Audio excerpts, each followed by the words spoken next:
Vamos a ver si esto corre. Ahí está. Bueno, entonces lo que vamos a ver ahora es, digamos, la descomposición de la República, que ya dijimos el jueves pasado duró 500 años, o sea, 5 siglos, y el inicio de lo que se conoce dentro de la historia romana como el periodo del imperio. Antes que se me olvide, tengo que dar un libro que les iba a dar de referencia.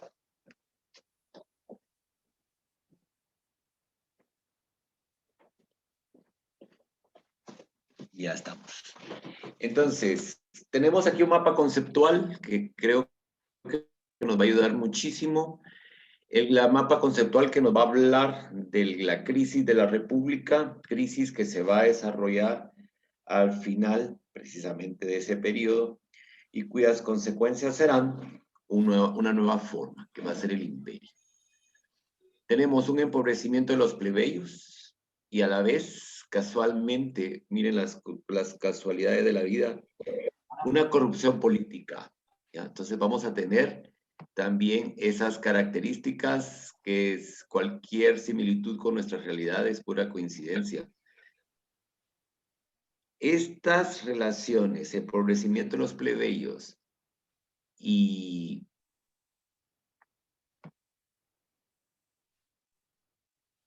el hecho de la corrupción política nos va a llevar a un periodo de guerras civiles, complots políticos y revueltas de esclavos. Ya desde el periodo de la revuelta de esclavos con Espartaco, se había dado cuenta Roma digamos, de la dinamita que tenía ahí social y como todas y todos sabemos, pues lo lograron aplacar, pero siguieron, continuaron.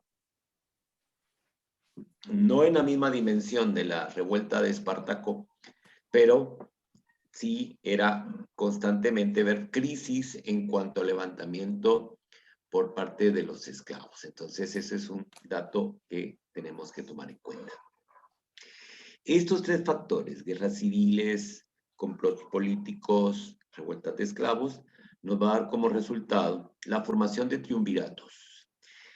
Cuando tienen que repartirse el poder debido a que la situación era insostenible y prácticamente lo que vemos son triunviratos formados por militares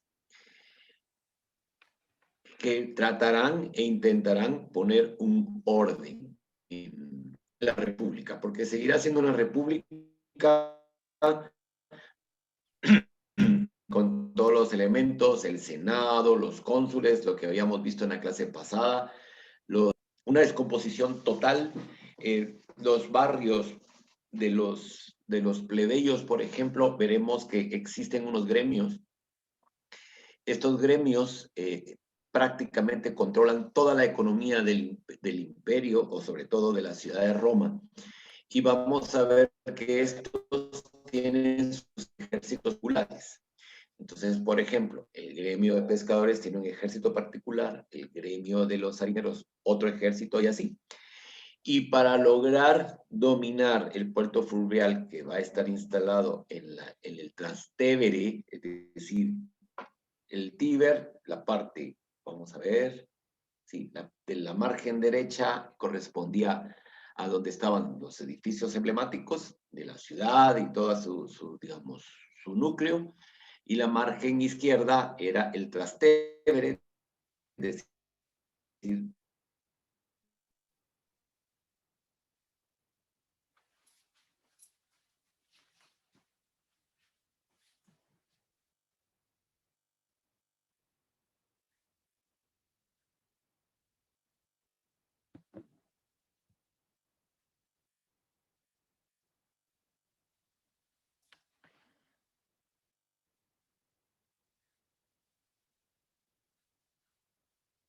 de tensión en la ciudad de Roma, va a dar como resultado la necesidad de la formación del primer triunvirato. El primer triunvirato va a estar formado por Julio César, Pompeyo y Craso. Pompeyo también se le va a dar el nombre de Pompeyo Magno, un militar muy importante con muchas simpatías. Julio César, que también procede, digamos, de una familia patricia, empobrecida, pero poco a poco va a empezar a adquirir prestigio, y Craso, que va a ser un ser oscuro, o sea, es un tercero en discordia que lo pusieron ahí para poder romper, digamos, a la hora de que se tratara de un empate técnico de un voto y un voto cada uno. Julio César se va a emparentar con Pompeyo Magno por medio de un familiar, una hija de Julio César que se va a casar con Pompeyo. Pompeyo le tiene envidia a Julio César. Esto de las envidias viene de lejos. Y sobre todo, esta envidia crecerá cuando Julio César conquiste la Galia y va a utilizar uno de los recursos de difusión más importantes, que es escribir La Guerra de las Galias, un libro que se hizo popularísimo en Roma. Por otra vez, César va a estar enviando riqueza que se va a repartir entre los plebeyos. Para eso se va a servir de un ayudante. Ay, perdonen. No sé qué pasó, que empecé a hablar y empecé con estos problemas. Que va a ser otro militar que le va a estar apoyando, que es Marco Antonio. Marco Antonio va a ser tribuno del pueblo. Y por eso va a ser muy popular, porque Julio César va a pagar por este puesto para Marco Antonio. Pompeyo ya tiene envidia, insisto, con el hecho de que Julio César tenga tanto poder y sobre todo tanta aceptación en la ciudad de Roma. Y además tenía ya muchísimos años de no estar en Roma, porque se había metido en el tema de la conquista de las Galias y quisieron quitarle el poder. Pero como Julio César muy hábilmente tenía a Marco Antonio ahí como tribuno del pueblo, cualquier cuestión del Senado que fuera en detrimento de los intereses de Julio César, se levantaba y decía, lo veto. Entonces ya no pasaba la ley. Craso, ya les dije, pues va a ser un personaje ahí que no va a tener gran injerencia hasta que al final deciden matarlo, porque lo van a matar, por supuesto. Van a crecer muchos entonces los desacuerdos entre César y Pompeyo, aunque se trataban de llevarse lo mejor. Pero Pompeyo queda viudo, es decir, muere la hija de Julio César, y a César no se le ocurre otra idea que mantener esa alianza por otro matrimonio, y para lo cual le va a pedir a una de... Bueno, aquí dicen de que no escuchan. ¿Me escuchan? ¿Me escuchan? Sí, se escucha. Sí, claro. Sí, se escucha bien. Alguien reportando que no escucha, entonces ya me puso nervioso. No solo esto, he estado fallando toda la tarde. Sí, Bien, gracias, ya estamos. Entonces, se le ocurre que para mantener esa alianza política, casar a una familiar de él, de la casa Julia, con Pompeyo, y a quien deciden es a Octavia. Octavia va a ser hermana de Octavio, ¿ya? Hija de Atia, de los Julios, ¿ya? Pero, para que vean que todo tiene novela en la vida, todo es novela, o sea que si queremos tener una historia así muy fría, y no le ponemos esta carga humana, porque a la vez estamos hablando de una cosa humana, estaríamos como esas historias tan aburridas que a la gente a veces no les gustaba. Pero bueno, sigamos. Julio César resulta que era amante de una de las cabezas de la otra familia patricia, digamos, un poco adversaria de los Julios, que son los Junios, y la señora se llamaba Servilia. Servilia, que era mamá de Bruto. Le suena Bruto, ¿verdad? Para que vean que todo había quedado ahí en ese círculo. Pero Julio César tenía a su esposa legítima, Calpurnia. Calpurnia va a ser su cuarta esposa legítima. Calpurnia sabía de los romances de Julio César, por supuesto que lo sabía, pero era, imagínense ustedes, era la esposa de uno de los grandes jefes del triunvirato y popular en la ciudad de Roma, y por tanto ella también era popular en Roma, era Calpurnia. Total, que Julio César va a regresar a Roma, pero su regreso a Roma va a ser de la siguiente manera. Voy a tratar de ir rápido, pero es que esta parte de la historia de lo que estamos hablando es apasionante. Mire que no hemos pasado ni siquiera de la tercera parte de la diapositiva, pero da para mucho. Entonces, el Senado quiere deponer a César. Marco Antonio le informa, venite porque te quieren dar aquí golpe de Estado. Entonces Julio César regresa a Roma con un ejército. Acuérdense que lo que les dije en la primera clase y se lo recalqué en la segunda. El suelo de Roma era sagrado y por tanto estaba prohibido que un ejército romano entrara con armas a la ciudad de Roma, que para el concepto es la península italiana, desde el río Rubicón hasta el sur. Lo que quedaba entre el río Rubicón, que se los enseñé en un mapa, a los Alpes, era la Galia Cisalpina. Pues entonces César cruza el Rubicón. Al momento de cruzar el Rubicón con un ejército, cualquier ciudadano romano estaba facultado para asesinarlo. ¿Por qué? Porque había quebrantado el orden sacro de Roma. Llevaba pocas legiones. Quien tenía más legiones era Pompeyo. Pompeyo era el que tenía, digamos, el control. Craso es una especie de filósofo que después va a morir en una ciudad africana, como una especie de estoico. De hecho, Craso seguía esas ideas y había muchos romanos que eran muy legalistas, que guardaban las costumbres romanas que ya se estaban perdiendo. En este momento se están perdiendo por la cantidad de costumbres, de religiones que van llegando de otras latitudes y donde van a tener en la región del Trastevere sus mayores adeptos. Craso está con Pompeyo. Y resulta que cuando llega la noticia a Roma que Julio César cruzó el Rubicón con un ejército, se va a armar un pandemonium. O sea, eso va a ser una revolución. Entonces, planean frenarlo. Entonces dicen, bueno, frenémoslo en tal ciudad. Resulta que los de la ciudad rechazan al ejército de Pompeyo y Craso y se adhieren a Julio César. Frenémoslo en lo que hoy es Florencia. También siguen de largo. Primero había sido en Milán, después en Florencia, y así va bajando César hasta que Pompeyo dice, bueno, vamos a hacer lo siguiente. Vamos a hacer una retirada táctica. Haremos que César entre a Roma y cuando tengamos las otras legiones los vamos a atacar. Y ahí viene una frase genial de Craso cuando le dice, has perdido Roma sin siquiera haberle plantado batalla a Julio César. Y efectivamente así fue. Así fue. O sea, se retiran primero a Capua, después a Amalfi, las tropas de Pompeyo y de Craso. Julio César llega a Roma, Marco Antonio está feliz, por supuesto.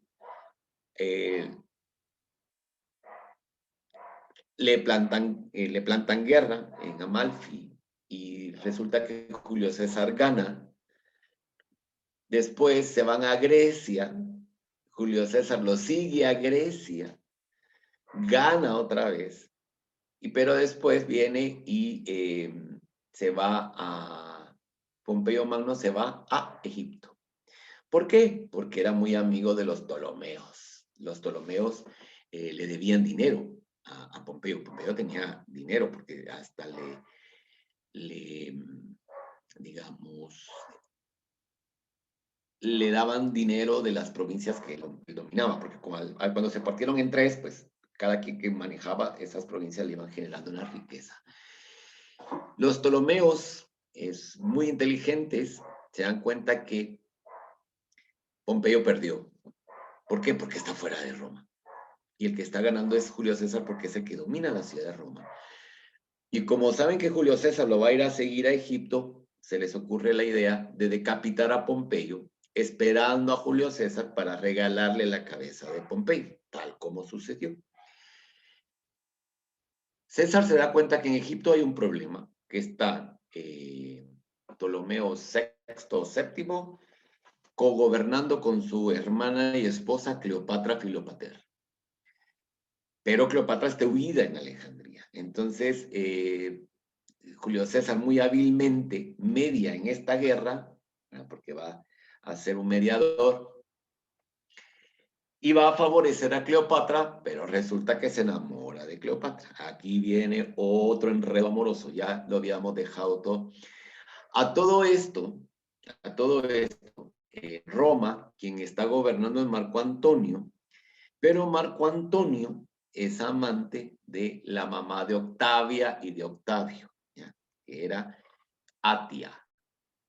Si vamos a hablar de mujeres en este periodo, son dos las que van a mover los hilos políticos durante todo este desorden que estamos viendo. Atia de los Julios y Servilia de los Junios. Elizabeth, por favor, tu pregunta. No, Ángel, se activó, no iba a preguntar, Bueno, no pasa gracias. nada, no pasa nada, yo pensé, ¿verdad? Bueno, total de que de la guerra gana César. César va a ser victorioso y se va a nombrar dictador perpetuo. César va a tener con Cleopatra un hijo, a que le pondrán de nombre Cesarión. Y quien le va a llenar la cabeza de pájaros para que se nombre emperador va a ser Cleopatra. Entonces Cleopatra le dice a César, mira, casémonos, se llegan a casar, vamos a unir Roma con Egipto, porque Egipto, a pesar que ya estaban en la decadencia, tenía una producción agrícola que prácticamente Egipto era el granero de Roma, ya le proveía de granos. Acuérdense que en la ciudad de Roma el pan era gratis. Al ser dictador perpetuo sería casi como un rey. Muy buena observación, Jorge, efectivamente, pero no le podían dar el título de rey porque aunque habían pasado 500 años del último rey, los romanos le tenían mucha aversión a la posibilidad de una monarquía. Entonces, por eso va a ser dictador, que era una figura que existía. ¿Se acuerdan que los dictadores surgían en momentos de emergencia y solo tenían un periodo concreto en que iban a ejercer todos los poderes? Pues en ese momento el Senado le da a César el título de dictador perpetuo, pero César no se contenta con eso. Tenemos a los junios que se consideran defensores de la República porque son descendientes de del que combatió, el que comandó la batalla contra Tarquino el Soberbio. Y entonces siempre había quedado en esa familia el que ella era la resguardadora del orden republicano. Esas ideas las tenía Servilia de los Junios, se las había transmitido a su hijo Bruto. Bruto se va a aliar a Pompeyo, pierden la guerra, César gana, perdona a Bruto, a pesar que Marco Antonio le dijo que había cometido el peor error, y efectivamente fue el peor error. César tenía una enfermedad, ¿verdad?, que era... Ay, Dios, se me olvidó el nombre de la enfermedad. Bueno, ya me acordaré el nombre. Que también la tuvo Alejandro Magno. A ver si alguien lo puso en el chat. Vamos a ver si alguien lo escribió en el chat. Epilepsia. Gracias, Pablo José. Efectivamente. Tenía epilepsia. Y entonces se va a empezar a construir, digamos, una historia sobre la epilepsia que los dioses la habían tenido para más o menos tapar esto. Julio César va a adoptar a un sobrino nieto. A ese sobrino nieto que va a adoptar es a Octavio. Cuando asesinan a César, porque al final Bruto y Casio y unos senadores los van a asesinar en el Senado, y ahí es cuando viene aquella famosa frase que hasta en el Chavo, se acordarán ustedes, salía, y tú también, Bruto, hijo mío. O sea, a lo mejor sí ni lo dijo, pero como se llama Bruto y en castellano se podía hacer ese juego de palabras, pues ni modo. Entonces, Octavio, bueno, la familia de Octavio tiene que huir. ¿Ya? Pero Octavio le dice, no, no nos vamos. No nos vamos porque yo soy hijo adoptivo de César.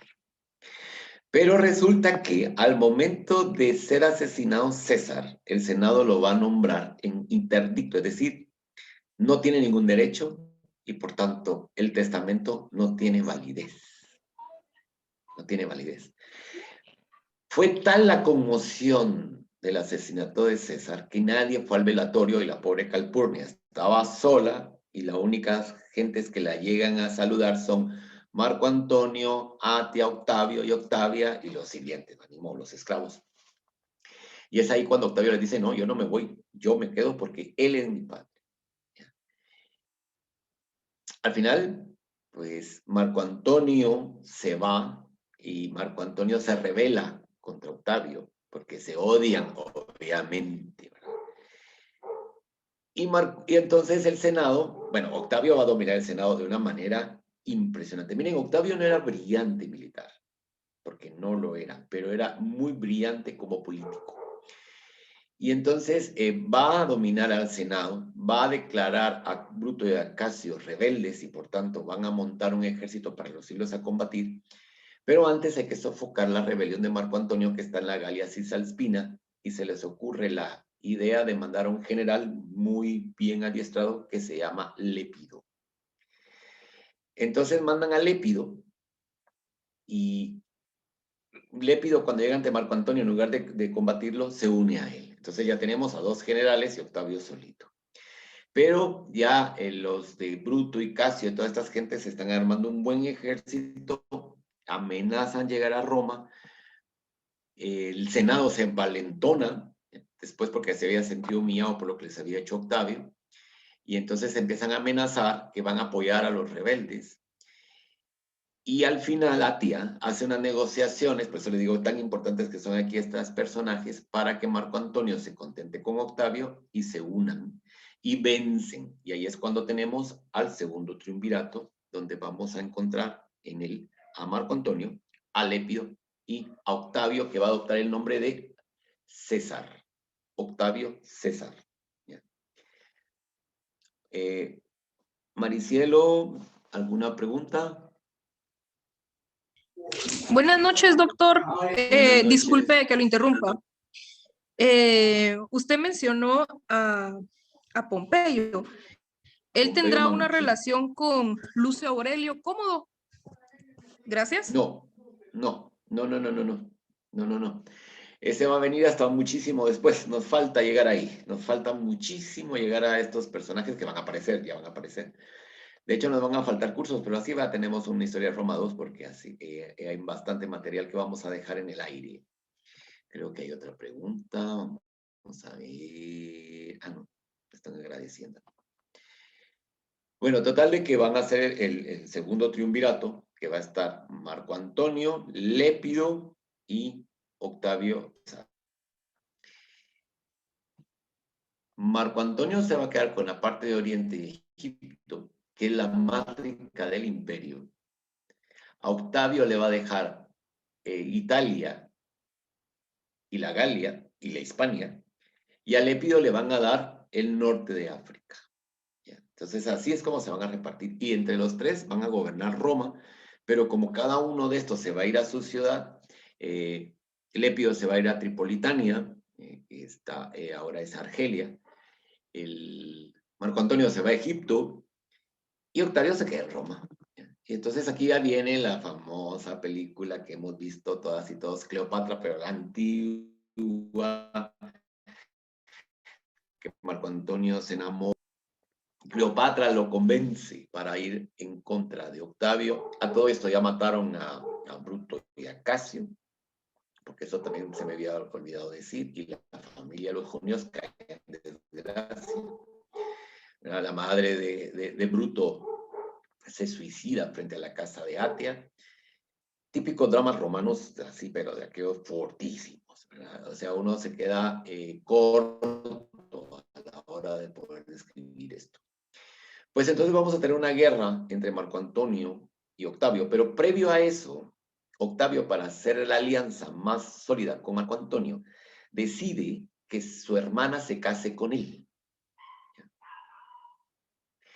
Pero Octavio tiene un gran amigo y general que lo va a apoyar en todo, que es Agripa, pero Agripa es descendiente de plebeyos y se enamora de Octavio. Entonces ellos dos tienen su romance. Marco Antonio tiene su romance y Octavio se mete en medio y dice, bueno, entonces mi hermana, que se llama Octavia, se va a casar con Marco Antonio. Se casan y todo lo llevan así como formal, pero siguen con sus romances aparte. Octavio lo descubre y manda a todos al exilio y a su hermana y a su madre las recluye en un palacio. Típicos problemas familiares, digámoslo así. Cuando Marco Antonio se casa con Cleopatra, entonces Cleopatra empieza a frenar el envío de trigo a Roma y por tanto los romanos empiezan a padecer hambre y empiezan a echar la culpa a Octavio César, que no sirve para nada. Pues a Octavio se le ocurre la idea de mandar a su madre y a su hermana para que vayan a convencer a Marco Antonio, porque todas las demás embajadas habían fracasado, y la rechaza. Y ahí es cuando estalla la guerra civil que va a ganar Marco Antonio, va a ganar Octavio César en la batalla de Actium. Va a ser una batalla naval. Y a partir de ahí, Octavio se va a constituir como única cabeza del imperio en el año 27 a.C. En la bibliografía, digamos, en la historiografía, le llaman ya emperador, pero el título no va a ser de emperador. Octavio va a ser muy cuidadoso para que no le pase lo que le hicieron a su padre adoptivo, que había sido asesinado en el año 44 a.C. Y entonces lo que va a decidir es que lo nombren cónsul. Y cada vez que termina el periodo de cónsul, lo vuelven a nombrar cónsul. ¿Ya? Después le van a dar el título de Augusto. Por eso es que el nombre que ya quedó acuñado es Octavio César Augusto, pero es más conocido coloquialmente como Augusto. ¿Ya? Luego le van a dar el título de Princeps Inter Parens, es decir, el primero entre sus iguales. De ahí le van a dar el consulado perpetuo, pero en ningún momento lo van a nombrar emperador. En ningún momento. ¿Ya? Augusto se va a cuidar muchísimo de ese detalle. Y Augusto va a casarse con una dama de otra de las familias patricias de mucha influencia, que va a ser Livia Claudia, que ya estaba casada, pero Augusto va a forzar que se divorcie y Livia se va a quedar con él, que va a ser... Si ya teníamos dos mujeres que habían movido los hilos políticos durante todos los líos con Julio César Pompeyo y después con Marco Antonio Lepio y tal, en este momento Livia va a ser la que va a mover los hilos y va a eliminar a todos hasta que quede su hijo, porque como ella ya estaba casada, tenía dos hijos del primer matrimonio, que son Tiberio y Germánico. Olguita Pérez nos dice, las relaciones familiares y las alianzas son parte de las complejidades de la historia. Exactamente. Y es que si no armamos esos árboles genealógicos y todos estos enredos familiares, hay cosas que nos quedarían sueltas. Imagínense que hubiera venido. Bueno, entonces hubo un triunvirato, se pelearon, ganó César, pero falta este componente. Entonces, Livia va a favorecer a su hijo Tiberio, que es al que más quiso. A Germánico no. Germánico era el más querido por el pueblo. El mismo Augusto quería más a Germánico. Tiberio no lo soportaba.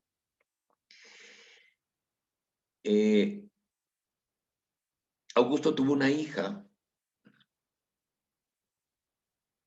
pero al final la hija que tiene unos hijos, digamos, los nietos de Octavio, Augusto, también los matan, y entre ellos va a tener a uno que fue sus ojos, que va a ser Marcelo. ¿Verdad? Y la muerte de Marcelo lo va a dejar trastornado de tal manera que va a dedicarle un teatro, el Teatro Marcelo, que todavía existe en Roma. Al final del periodo de Augusto, decide adoptar a Tiberio y va a ser su sucesor, digamos. Entonces aquí ya tenemos cómo empieza el imperio. Como ven, no se nombra digamos, a Augusto como emperador, pero Tiberio sí ya va a tener el nombre de imperator. ¿Germánico es el padre de Calígula? Sí.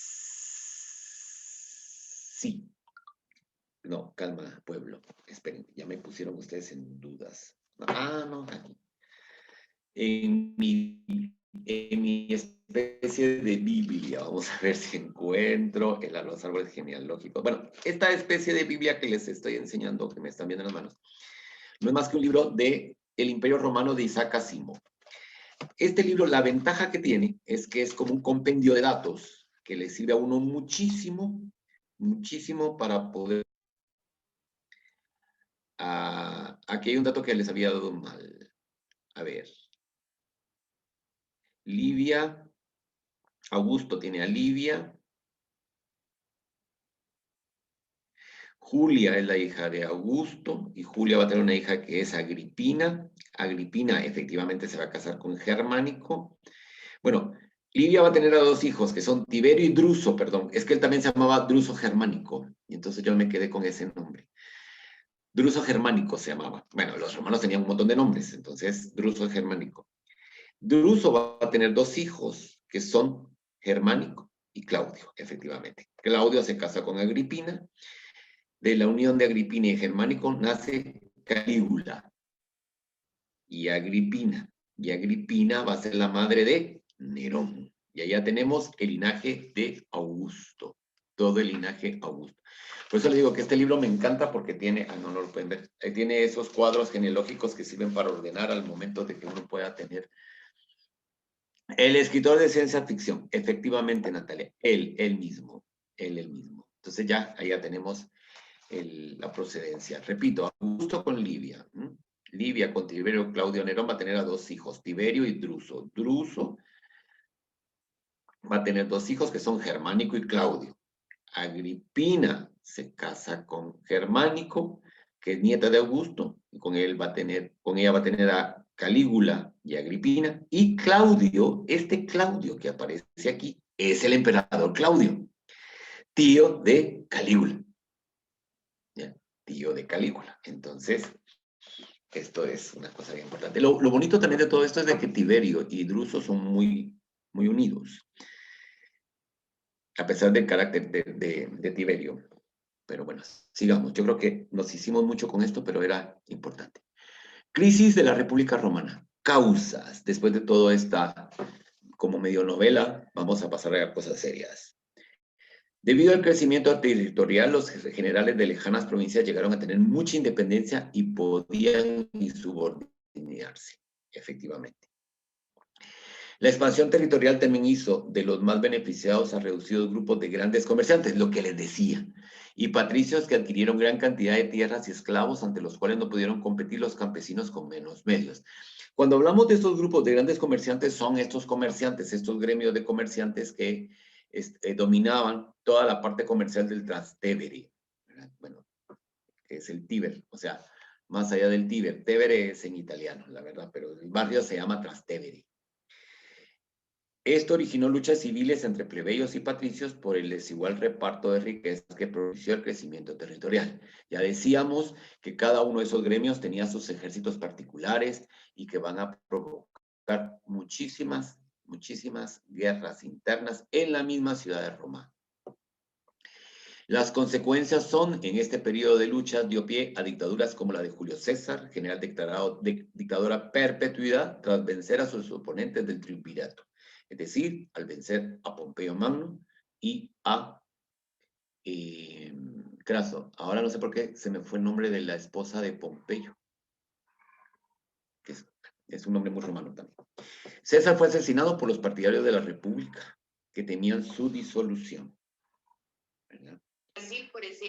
Que temían su disolución. Entonces, como ellos se vieron amenazados, dijeron, no, vamos a matar a César y que con eso se acabó. Y nosotros vamos a controlar, pero no esperaban la jugada política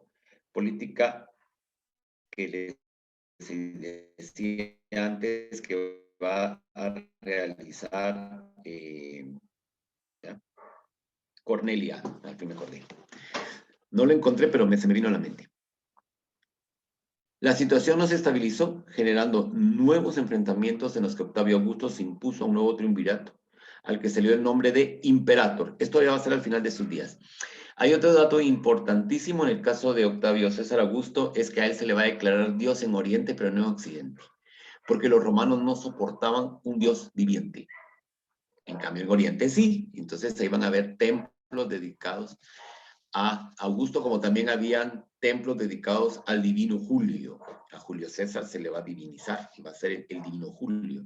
Y por tanto, todo el imperio va a ser como importante. Ay, Dios, se me fue, perdón, por una maniobra mala que hice. Ahí está. No, a ver, cuando ya vemos que Octavio llega en calidad de imperator, él va a representar a los patricios, sí, pero también a los plebeyos, va a ser muy querido en la población. Es que imagínense después de estar, no siglos, pero años con mucha zozobra, y encontrar a alguien que les va a poner orden, les va a garantizar comida, entonces va a tener mucha aceptación. De hecho, va a ser el emperador que más va a gobernar en este periodo. Después ya tendremos otros emperadores. Octavio, ya les dije, fue hijo adoptivo de Julio César, inauguró un nuevo sistema de gobierno que es el imperio. ¿Ya? Concentró en su persona todos los poderes y militares que antes ejercían los magistrados. Poco a poco se le fueron dando todo, ¿verdad?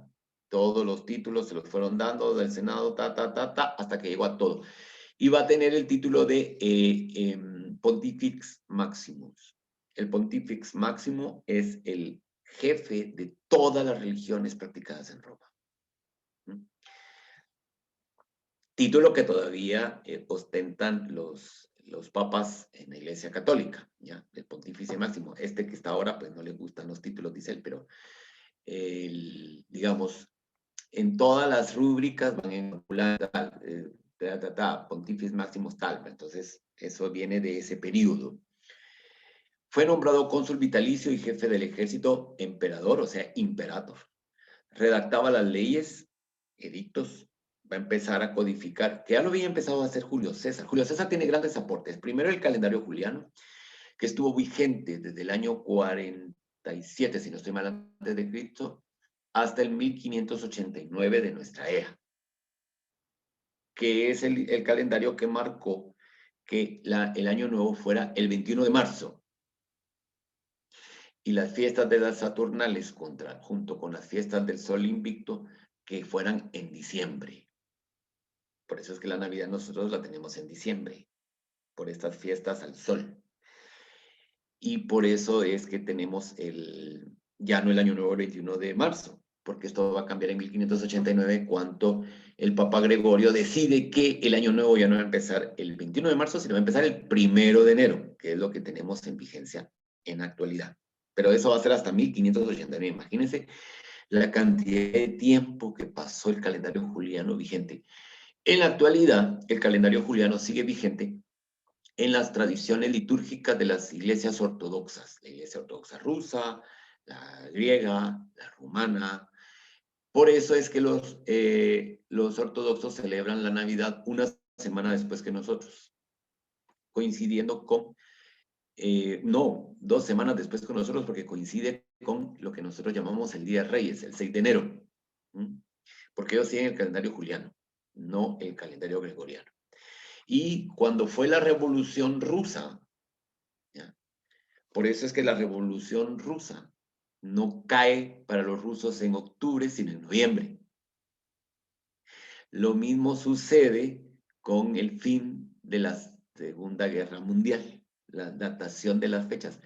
Obviamente que con la Unión Soviética se adoptó el calendario gregoriano y ya quedó el juliano solo para las cuestiones rituales. ¿De acuerdo? Y la otra cuestión de Julio César es la codificación de las leyes, que va a empezar a llamarse el derecho romano, que lo va a enriquecer más Augusto. Porque ya vamos a ver que hay textos donde se empieza a seguir esto.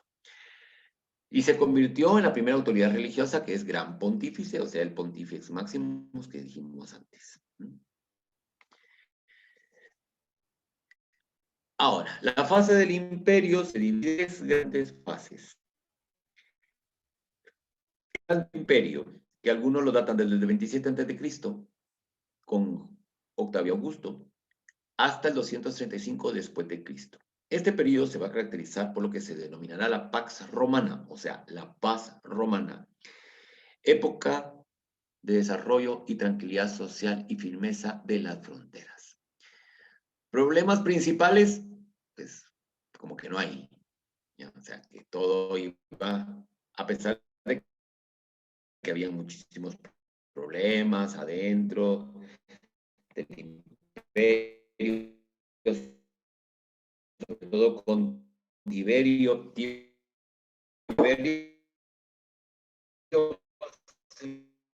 un emperador muy raro. Va a empezar muy bien, después le va a entrar una especie de locura, se va a ir a Capri, de esa isla,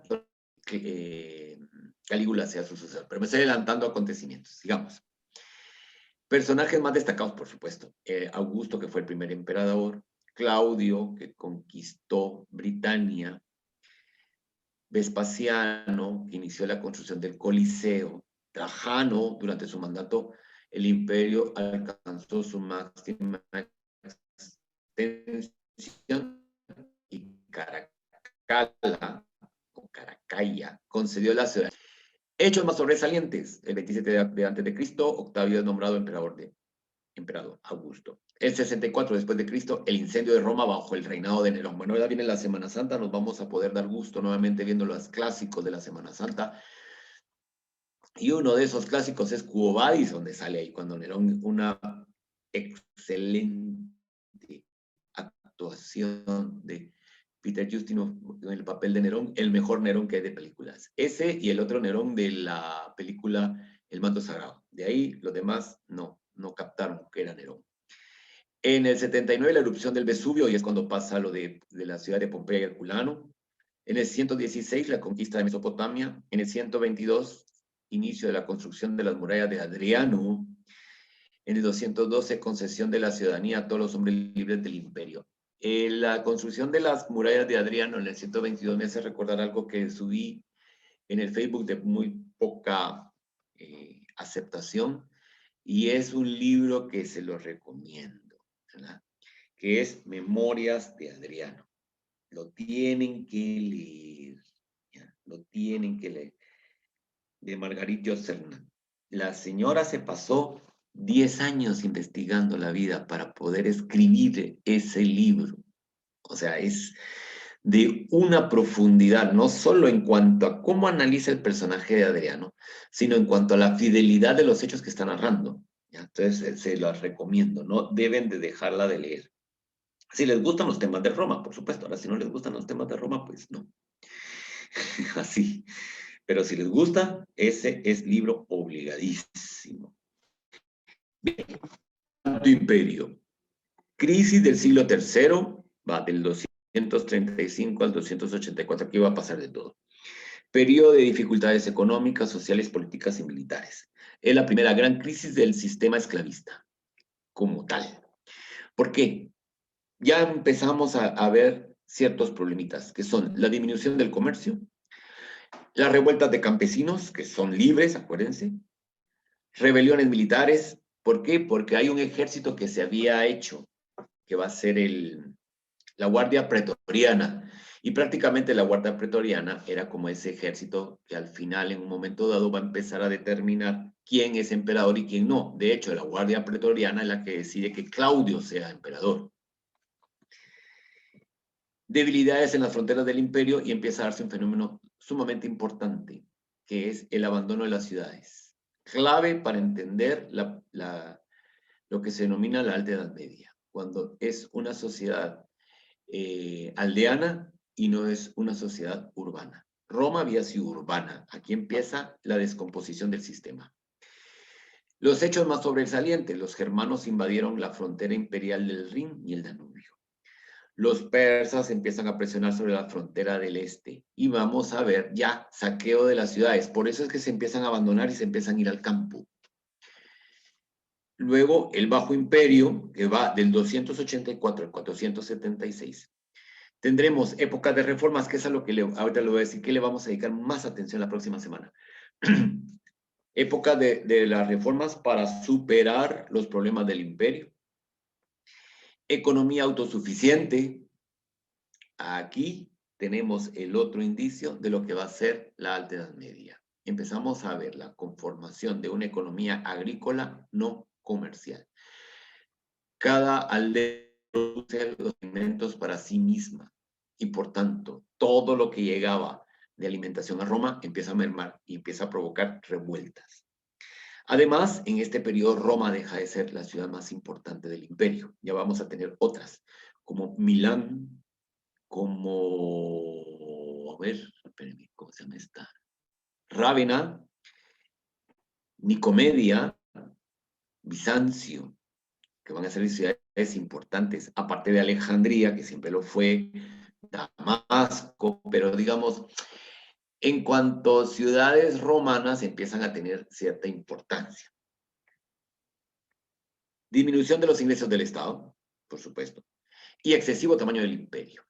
Como el imperio es tan grande y los problemas son más grandes aún, veremos las reformas. ¿Cuál va a ser esa primera reforma? La reforma de Diocleciano, que le vamos a dedicar especial atención en la próxima clase.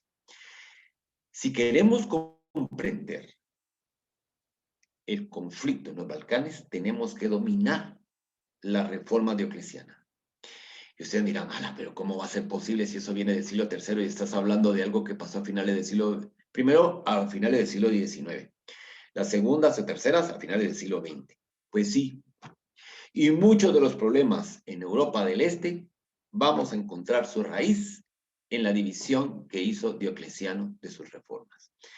Posteriormente Constantino, que también le vamos a dedicar un buen tiempo, voy a tratar de matarles tópicos. Constantino va a ser muy importante en el imperio, va a trasladar la capital del imperio de Roma a una ciudad que va a construir en el Bósforo, que le va a denominar Constantinopla, de un emplazamiento anterior que se llamaba Bizancio. Bizancio se convertirá en Constantinopla, la nueva Roma, y esto nos dará unos grandes líos que van a permitirnos comprender la división existente entre la cristiandad de Occidente y de Oriente. División que va a sufrir otra decisión, la occidental, con la reforma luterana hasta el siglo XVI. Luego veremos Teodosio que va a hacer, atención. Todo el mundo dice Constantino, no, fue Teodosio. Teodosio prohibió las religiones paganas y dividió el imperio a su muerte. Teodosio es el que declara el cristianismo religión oficial del Estado. No Constantino, es Teodosio. Bien. Hechos más sobresalientes. 300. La presión de los hunos provocó la invasión de los pueblos germanos. ¿Recuerdan que hablábamos de estos? Estos hunos van a hacer de todo. Tanto así que cuando vuelven a amenazar, porque no va a ser solo una vez, varias veces, el Papa sale a hablarle a Atila y les dice, no voy a atacar Roma, pero así devasta las demás ciudades.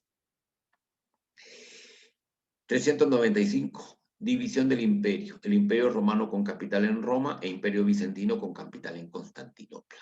Entonces ahí prácticamente es el nacimiento del imperio romano de Oriente, que se van a ir por su lado, y ya prácticamente estamos a las puertas del final del imperio romano de Occidente, que se va a producir en el 476 después de Cristo con la deposición del último emperador romano, que es Rómulo Augustulo. A Rómulo Augustulo le va a suceder, salvando tiempos y distancias, algo similar como lo que pasó con Mikhail Gorbachev. Mikhail Gorbachev de repente se quedó siendo presidente de la Unión Soviética sin Unión Soviética.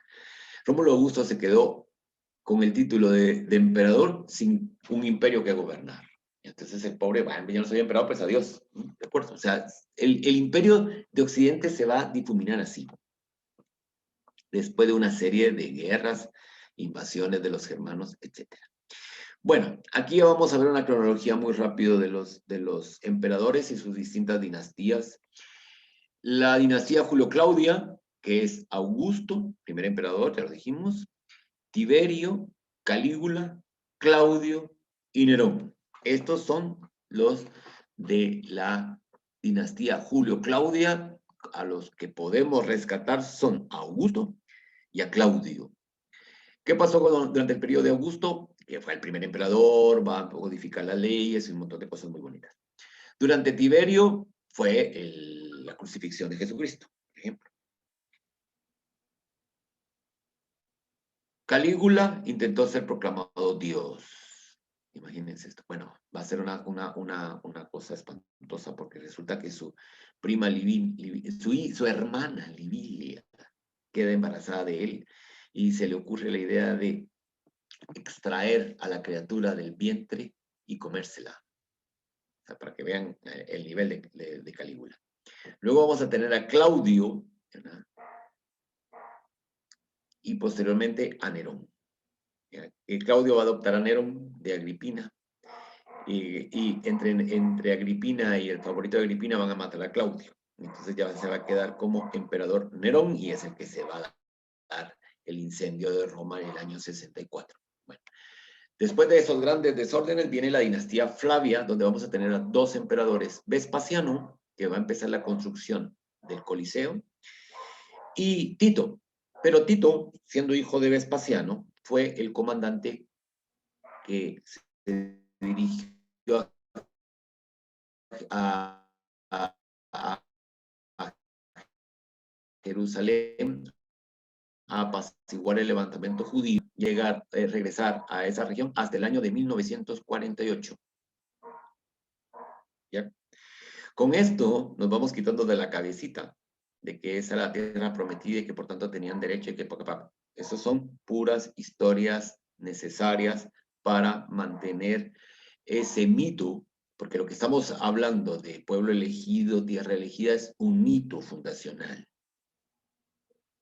¿De acuerdo? Como el mito fundacional de México Tenochtitlan, que donde un águila se posara sobre un no sé qué y que sobre una serpiente. Son mitos fundacionales muy importantes y que todos los pueblos se sostienen. ¿Se acuerdan los mitos fundacionales de Roma? ¿Se acuerdan que los hablábamos? Pues todo lo tienen, ¿de acuerdo? Bueno, luego vamos a tener los emperadores adoptivos y la dinastía de los antoninos. Estos antoninos son buenas gentes todos. Vamos a tener a Trajano, que va a ser que se va a expandir el imperio inmensamente, y hay una columna preciosa donde están todas las conquistas de Trajano, que está en Roma, por supuesto. Cuando ustedes van a Roma, a los romanos le pasa un poco, salvando distancias, por supuesto, como nos pasa a nosotros cuando pasamos a la par del arco de los arcos ahí en la zona 13. ¿Ya? Estamos acostumbrados a ver los arcos, pero al quien que le explican que esa era un montículo del periodo prehispánico y que después el periodo hispánico fueron unos acueductos que venían, lo mira como una gran cosa. Pues lo mismo pasa cuando uno está en Roma y le toca pasar al lado de la columna de Trajano, uno abriendo la boca y todos en la camioneta viendo de frente porque están acostumbrados a verlo, pero es una pieza única. Adriano va a ser uno de los primeros emperadores también un tanto filósofos y va a tener como objetivo la paz del imperio. Tienen que leer en Memorias de Adriano, es que no pueden dejarlo de leer. Yo quisiera extenderme en Adriano, pero no nos da el tiempo, ya me estoy pasando 3 minutos, pero vamos a reponer un poquito por lo que perdimos. Luego viene la dinastía de los Severos, donde tenemos a Septimio Severo, que reorganizó el ejército, y a Caracalla, o Caracalla, que concedió la ciudadanía romana a todos los habitantes. ¿Ya? Textos sobre los emperadores romanos. Estos textos son muy bonitos. Suetonio también existe, pueden buscarlo. Yo creo que hasta está colgado en PDF. Leanla. La vida de los Césares de Suetonio es muy buena. De hecho, ha inspirado muchísimas series. Nunca sintió el menor deseo ni la menor esperanza de acrecentar y extender el imperio, dice al referirse al Nerón. Al principio manifestó su osadía, su desenfreno, su disolución, su avaricia y su crueldad de forma apenas perceptible, pero sus prácticas eran tales que ya por entonces a nadie le cabía la menor duda de que estos vicios no eran achacables a su edad, sino a su temperamento. En cuanto anochecía, penetraba en las tabernas y vagaba por los barrios divirtiéndose, pero no sin causar daño, pues tenía por costumbre golpear a las personas que volvían de alguna comida, herirlas y arrojarlas a las cloacas si se ofrecían resistencia. consideraba que el único placer que podía deparar las riquezas y el dinero consistía en derrocharlos. Por esa razón, su prodigalidad y sus dispendios no conocieron límite, nos dice Suetonio en Vida de los 12 Césares. Y en este elogio a Trajano se nos dice, ¿quién fue mejor ciudadano que Trajano cuando abrió las rutas, colmó los puertos y unió a las diversas naciones mediante un comercio tal que los productos de un lugar cualquiera parecían pertenecer a todos los pueblos? Esto lo va a decir Plinio en el panegírico de Trajano. Y nos vamos a quedar aquí, porque así ya entramos al siguiente con la organización del imperio. Me parece que aquí en el linaje se nos están escapando gentes. Sí, aquí está. En el linaje de Nerva, que van a corresponder, que esto no lo tiene, pero vaya que me lo sé de memoria, porque me he dado cuenta que no aparecía. Cuando nos vamos a referir a la dinastía de los Antoninos después de Domiciano, porque vamos a tener a Vespasiano, a Tito, a su hijo Domiciano, que este hijo de Domiciano va a ser un poquito bala perdida, como se decía en mi época, ahora ya no se usan esas expresiones. Y luego vendremos a Nerva, a Trajano, a Adriano, que aparecen aquí dos, pero vamos a tener a Antonino Pío, palabra la forma de enumerarlo en latín. Y le van a suceder Marco Aurelio. ¿Ya? ¿Quién no ha oído hablar de Marco Aurelio? Antonino Pío y Lucio Vero fueron adoptados junto con Marco Aurelio por Adriano. Entonces él va a establecer así esto. Entonces viene de Antonino Pío, se va a pasar a Lucio Vero, pero Lucio Vero no va a ser emperador porque murió antes, entonces va a llegar Marco Aurelio. Y Marco Aurelio va a tener a un hijo que todos y todas lo conocemos, que es Cómodo, que sale de la película de Gladiador.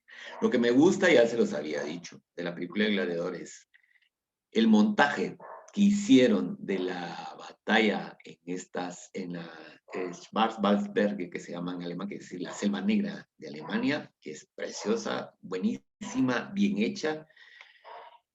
Y la escena cuando llega Máximo a Roma y está viéndose el mecanismo del obelisco, del obelisco, perdón, del Coliseo. Esos son de las mejores cosas.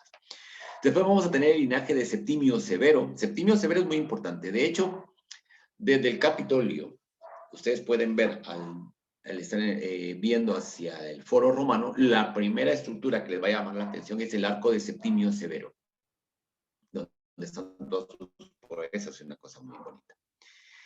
Septimio Severo va a ser el padre de Caracalla, que ahí está, y de Geta, que ese va a ser el otro nombre.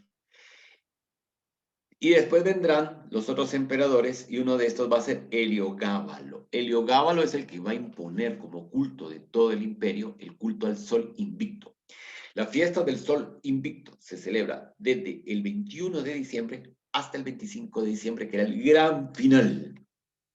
¿Por qué? Porque el 25 de diciembre hacía alusión al triunfo del sol sobre la noche. Por eso es que los cristianos determinaron que el 25 de diciembre fuera la fecha de conmemoración del nacimiento de Jesucristo. ¿Por qué? Porque ¿quién es el que ha vencido a la muerte? Jesucristo, que es el invicto. O sea, hacen una equiparación con el sol. Claro que desde que están las redes sociales siempre aparecen las iluminadas y los iluminados que le dicen, ¿ustedes por qué celebran una fiesta pagana? Pero a ver, quienes llevamos nuestro catecismo, porque aunque ahora seamos paganos, ateos y lo que sea, pero en un momento dado se nos dio catecismo, estas cosas no las explicaron. Todo hijo vecino en aquella época sabía que el 25 no era cuando había nacido Jesús y que era una fiesta romana que se adaptó. ¿Ya? Que se nos había olvidado y es otra cosa. Después de Heliogábalo viene Alejandro Severo. Alejandro Severo es, digamos, eso, va a ser muy enérgico y tal. Y luego ya va a venir el linaje de Constancio Cloro, que va a empezar con Constantino, y Constancio II, Constancio y tal. Pero aquí nos está quedando en el tintero Diocleciano, que es el que vamos a hablar la próxima clase. ¿Alguna pregunta? Vamos a ver, creo que aquí. ¿Alguna pregunta, comentario, protesta? ¿No? ¿No? Bueno, entonces que pasen muy buenas noches. Y nos veremos el próximo jueves. Acuérdense que ya está las 2 clases anteriores colgadas en mi canal de YouTube por si lo quieren ver. Esperemos que esta, si no está la otra semana, esté junto con la final, la siguiente. El próximo jueves, el que instauró la celebración al sol es Heliogábalo. De hecho, su nombre lo va a cambiar de Helio, el sol. Y se va a vestir de sol. O sea, por eso es que cuando vemos nosotros la figura, el sol que está, fíjense, pues el sol que está de emblema del rey Luis XIV, lo toma de un medallón del periodo de Heliogábalo. Ahí se va a tomar esa figura. Muy bien, gracias a todas y a todos ustedes y nos veremos entonces el próximo jueves.